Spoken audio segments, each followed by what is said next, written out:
Welcome Scorpio to your in-depth monthly forecast for June 2024 for the Ascendant, the Sun or the Moon. On the screen now I'm sharing the event chart right at the start of the month.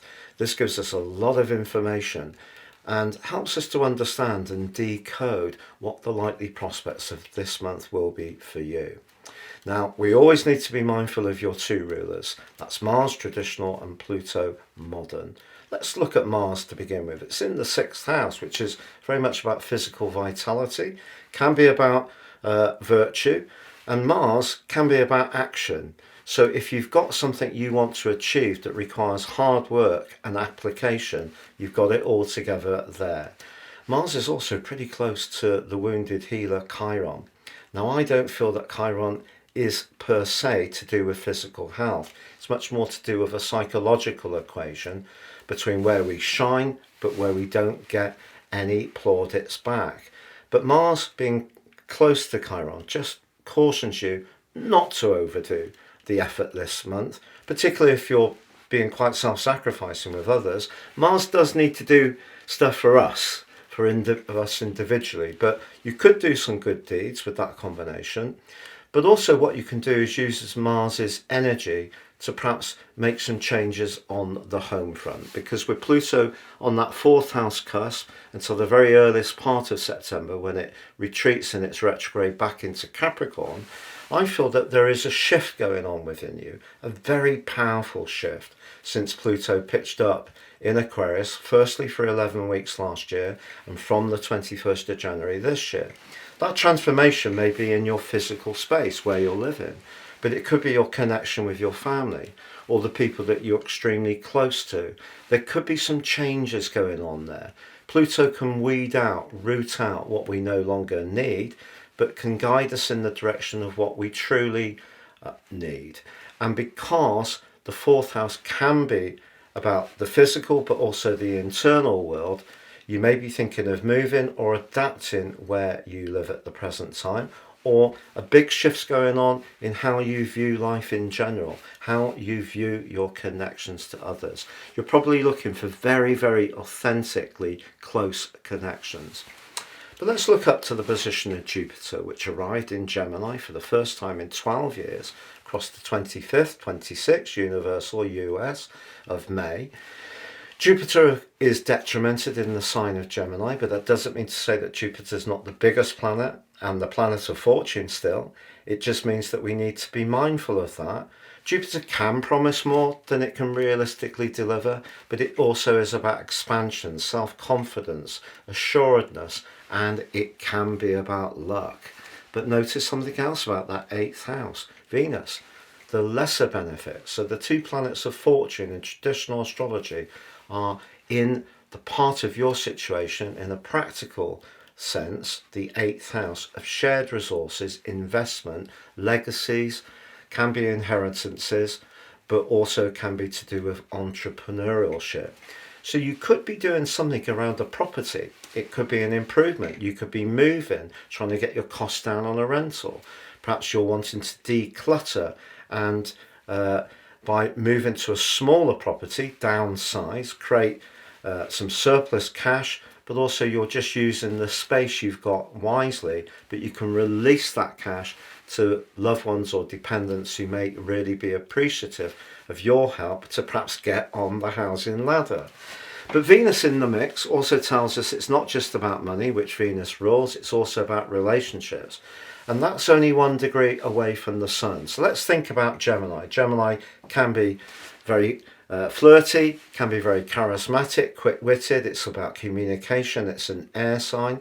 So the chances are there's going to be a lot of chat through the first 2 weeks of this month about resources or about intimacy, because the 8th house can be where we get up close and personal.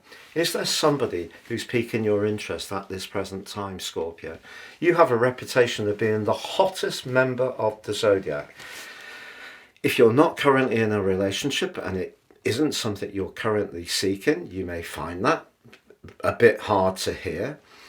But why do people say that Scorpio is hot? Well, I think it's because of Mars. Mars, your traditional ruler, is about instant gratification, but it's also about coming up against a challenge. If we connect, we can in some way transform, and that really is the metaphor of your sign. Transform. Mars and Pluto sometimes confront but then transform, and they're going to be coming into a direct confrontation on the 9th of this month. But just before I tell you about that, if there has been someone who's been really showing up for you, the combination between Mercury, talk and thought, and Uranus, electric and surprising developments that peaked at the end of May, that's still very much to the fore as this month begins. So there may have been some kind of exciting electric connection, but equally, if you know your astrology, you'll know that one of the things we can want to do with Uranus is actually separate from something that's not working. So I feel there could be a paradox going on. You may want to separate if you're going through a very deep and personal period of transformation, and you may want to continue to explore that in a very private way. You may not be wanting to give people a running commentary. So if there is somebody who's a little bit too nosy in terms of wanting to know what's going on in terms of the intimate part of your life, that's the type of person you may want to keep a bit of a distance from. But don't be surprised, even if you're dead set on not getting close to someone, that someone does start to take a greater interest in you as this month goes on. But we have on the 3rd Mercury moving forwards out of Taurus and moving into Gemini, which it rules. Jupiter detrimented, Mercury the sole domiciliary ruler. Mercury is quick.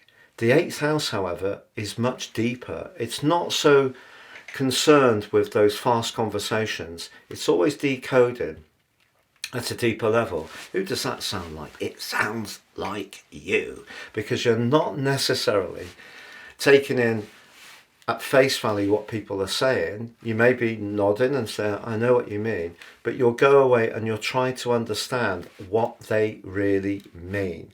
And that's what makes you so powerful and so interesting. But you know, someone could find your fascination very hard to resist, because Venus and the Sun within 1 degree and within 3 degrees through the first 2 weeks of this month suggest that if you are hankering to get close to someone, that may be something that you get pulled towards, but the key is, will it be the right situation or the right person? But with Mercury moving, it connects to Jupiter. If you are exploring a business situation, as they come into conjunction on the 3rd, that's really exciting. But both are linking back to Jupiter. This is a once in a lifetime aspect. It hasn't happened across these two signs since 2,220 years ago. So it's not going to be repeated again. So what can it tell us? Well, what Pluto in Aquarius is asking you to do is to be a bit more detached about understanding your emotions, but also try to have some dialogue, even if it's with yourself, but certainly with someone who can help you unpick what's going on with your deepest emotions. So if you find stuff coming up at the moment to do with your past, your family, people who've passed over, it wouldn't be a surprise. But Jupiter there suggests by working with that delicate information, you can ennoble yourself with much greater knowledge, because Jupiter is the planet of knowledge. It's also the planet of faith through its rulership of Pisces. And of course, it can be lucky. So what about that luck? Well, you could benefit at this time from someone else's generosity. If you are in a relationship, your partner, through perhaps an inheritance or perhaps someone's gift or generosity, could bring something to you at this time, or it could be a business partnership. Something's cooking for you, Scorpio, and it is exciting. Could be personal, could be business, could be something that's shifting very deeply within you. What I would say, however, is that by the 6th, we have that new moon. The new moon, which is very, very close to Venus. If there is someone that you're fascinated with at the moment, and you are spending time with, it could get literally very passionate over the following month. But you're also going to find out a lot about yourself and what you really need, and just how invested 8th house or devoted 8th house, or how much you want to work at it, and that means risking revealing some of your vulnerabilities, 8th house, and that's going to be tested from the 5th to the 12th, because Venus and the Sun go into a square with Saturn, which is in your sector of romance. And Saturn's been asking some pretty tough questions since March the 7th, 2023, and also at the start of this month, because you do have the Moon and Neptune in that 5th house in a combination, a conjunction. It's a shimmering uncertainty, but mystery perhaps to someone that enters your orbit. But Saturn comes along and it's much more wanting to know what this is really about. It's going to be much more scrutinizing. Now, what could happen is, if you are in a relationship where one of you tends to be more frivolous with resources, the other person can really put their foot down and really make it clear that that's not acceptable. But the other thing that may happen is that as much as you can be really drawn to someone, and it can be such a mighty spellbinding involvement, Saturn asks you to ask of yourself some very cold and cool questions. Is this person really right for me? On the other hand, if you're in a long-term relationship and it has got very heavy, possessive, controlling, jealousy is coming to the fore, all of that can boil up across those days as well. Then on the 9th, your ruler, your modern ruler, Mars, goes into your opposite sign. Now, I like Mars on the 7th house because I think it gives us more assertion, particularly on our boundaries. But Mars in the 7th house in a natal chart can make it difficult for people to give and take and let go of grievances. So if you've got a grievance, but particularly with someone you're close to, perhaps a family member, oh my word, that's really going to become totally hot in your thinking in the following week. And there could be a major discussion. And it's possible that something that you've put to one side over a long period of time, you're actually going to be much more to the fore in expressing how you feel. When Mars and Pluto, your two rulers, quarrel, everybody knows about it, to be honest. It's also possible that if there is somebody that you're getting close to and you really like them, but you're not really feeling they're tuning into you emotionally, you'll need to tell them, and tell them directly, and Mars will help you. So for the following 7 weeks, it could be more assertive. But if you need to compete at work, if you are someone who's in a cut and thrust industry or office or environment where you really need to keep your wits about you, Mars in Taurus can be good for focusing on getting the money in, but also watching your space and being proactive about defending your corner. But then we do have a little bit of a revision back onto Gemini, when from the 14th to the 16th, Venus and Mercury link together in your 8th house.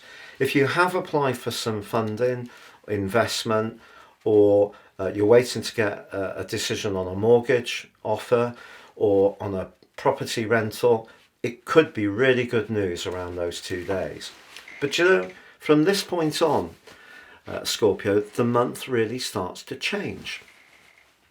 Because although from the 17th to the 20th, the Sun is squaring up to Neptune, which can create some extra distortion in terms of a deep relationship, the fact that Venus and Mercury move into your sister water sign of Cancer, followed by the Sun on the 20th, brings a paradigm shift. It's so much more open.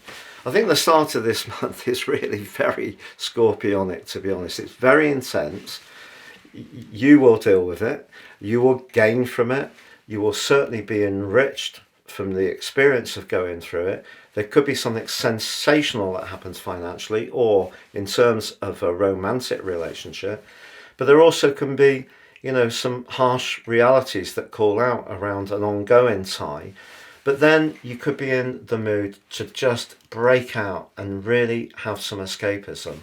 And if you are someone who enjoys travel, if you do have planets in Sagittarius, entirely possible, and that is the sign of travel, then it could be your opportunity to get out the travel brochures, book something up and head off. But even if that's not possible for you, a change of scene, a change of routine can be very appealing. You may need to be a bit more independent, even if you have met this super person that's really absolutely exhilarated you. You may still need to break out and just have some space to think about it all. Of course, the sun moving into Cancer also ushers in. We have the summer solstice and cardinal quadrant 2, Western tropical astrology predicated on the seasons, from the spring equinox 13-week period through to now. Now we have the next 13 weeks, which is about security with Cancer and how we feel. But for you, you need to feel a bit freer. And if you're someone who tends to be sort of very much in your routines, and, you know, very, very focused on the things that you feel passionate about. That's very Scorpionic. I'm very much like that. Very focused on the things I'm passionate about. It really could be like a breath of fresh air to go and connect to some other people, talk about different things, just have a completely different experience. We do have the full moon, which occurs on the 22nd. It's in the stern sign of Capricorn in terms of the moon, because the moon there is detrimented, so the moon's chilled out. We're asked to discuss things carefully. For you, that of course is your third house, but the combination of the Sun, Mercury and Venus in the ninth house suggests you're wanting something big about your life to transform, but there may be a conversation you need to have with someone, perhaps someone close to you. Maybe you need to explain what's going on for you. But also Neptune T-squares that full moon and create that potential for illusion and delusion again. We always have to be mindful with Neptune. Yes, it can be magical and help us to trip the light fantastic with our imagination or embracing our spiritual dimension, but it can confuse details. And this third ninth house solar axis is very much about discussion. So if you're discussing something, make sure what you're discussing is based on what's absolutely factually correct. Then on the 29th, Saturn goes into a 20-week retrograde, rewinding 7 degrees through to the 15th of November. But Saturn in the 5th house retrograde, you know, Saturn and the 5th house is not known to be a bunch of laughs. But you can't change the fact that you're still going to get that happening every 29 and a half years in terms of your sun. Of course, that might not be true of your personal ascendant if you're not a Scorpio ascendant.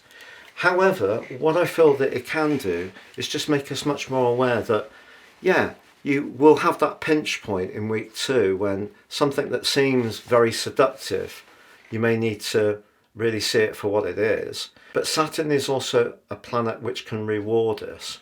And if you have met someone this week and it's scintillating, you're excited, but there's been clashes, there's been sparks, don't write it off unless you're really, really sure it's not right for you. Because Saturn's suggesting in its retrograde that everything that's really worthwhile in life, we have to apply ourselves to. We have to really work at it, and then we have to show that perspiration to get the golden prize. So something quite magical can manifest itself this month for sure, but you need to be canny. It's really interesting that your two rulers are so actively involved with falling out with each other on the 9th, but also seriously in linking so potently with other influences. But if something's transforming about where you live or your connection to your own inner world, it could be one of the most profound times you've ever known in your whole life. It's been a real pleasure being with you, Scorpio. I hope you have a great June. If you've yet to sub for my channel, please help it grow and do so now. And also, if you'd like to ascend above this zodiac forecast and embrace the power of real astrology, give me 3 pieces of birth data, time, date and place, or date and place if you don't know your time. I'll produce for you your life roadmap report. 30% off, you can get your 12 months transits, the moving planets in the sky, interacting with your totally unique blueprint, gain searing insights and a much more intimate understanding of what's going on for you at a much deeper level than just the sign of Scorpio. But also, if you know your tropical natal astrology, why not check out my Draconic package? This can really help you to gain so many insights into the karmic soul journey that you're on and the energy that you brought to this world. Again, same package, 30% off. Please see the link below for more.